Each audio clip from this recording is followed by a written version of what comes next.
Thank you, Mr. Chair. Congress has made significant investments in K-12 schools through the CARES Act and the American Rescue Plan to help them address and recover from this pandemic.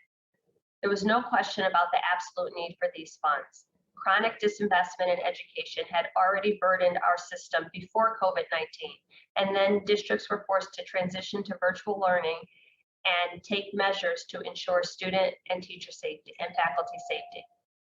I also strongly agree with my colleagues that we must ensure that we remain good stewards of taxpayer dollars. As a member of Congress, we have a duty to make sure that funds we appropriate are used appropriately, and that we understand areas of improvement in future legislation. As a teacher, I was thrilled to see these significant investments in things that I had championed my entire career, things that I know educators and school districts need, things that I know had been chronically underfunded for years. So I have a particular interest in making sure that these funds are not misused so that that could then be used as an excuse against future investments.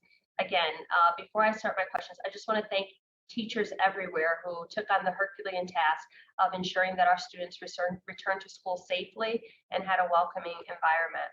So my question is for you, Ms. Martins. You talked a lot about the transparency portal. And I have a series of questions, and I understand you may not have the answers to all of them. So if you could just follow up, and I trust that the department follows up as soon as they have the information available. In the last administration, it took me sometimes 15 to 20 months to get a response on things. And I just take it on good faith that that was the earliest they could get the information to me. So I don't think that anyone is looking to hide any information. But what safeguards are used to prevent the misuse of education stabilization funds? And have you identified any states or localities where these funds have been misused or have been subject to fraud? And what percentage of overall funds that have been dispersed can be identified as having been misused or misappropriated? Thank you for that very specific question. That's about the oversight and use of these funds, because we understand an historic investment we want to see the outcomes that are intended. And as you mentioned, being a teacher, you know how important this is. I can have staff get back to you on the specifics percentages.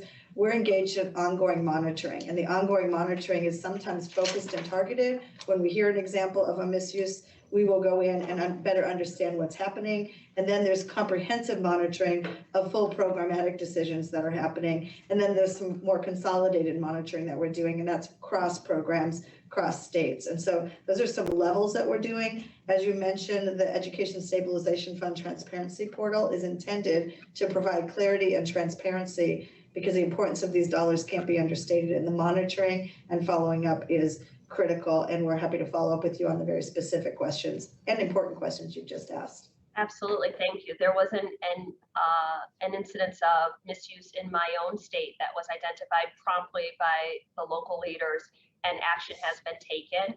But I just feel incredibly invested in making sure that we are good stewards over this money, because these are historic investments that are long overdue. And I do not want misuse, as I stated, to be a barrier for future investments. My next question is about ESSER funds. Local education agencies were required to report on funds in 6 broad categories, including purchasing technology, addressing the unique needs of vulnerable student populations, mental health services, sanitation, summer, after school or supplemental learning, and other. According to ProPublica, just over half of what has been expended has been categorized as other. Does the department plan on making public more granular data and information on how these funds, specifically those categorized as other, have been used? And how can the department help to improve LEA transparency and good governance when it comes to spending relief dollars?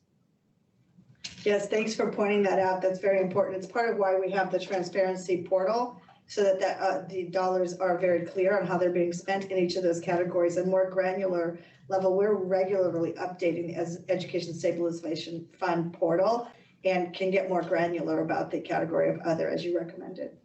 I think that will be very important, because again, it cannot be overstated. These funds have been long overdue. For many districts, these massive investments just brought them back to zero, because they had been disinvested for decades. So we have to get this right, and we have to make sure that this money is used in the way in which it was intended. That's all I have, Mr. Chair. I yield back.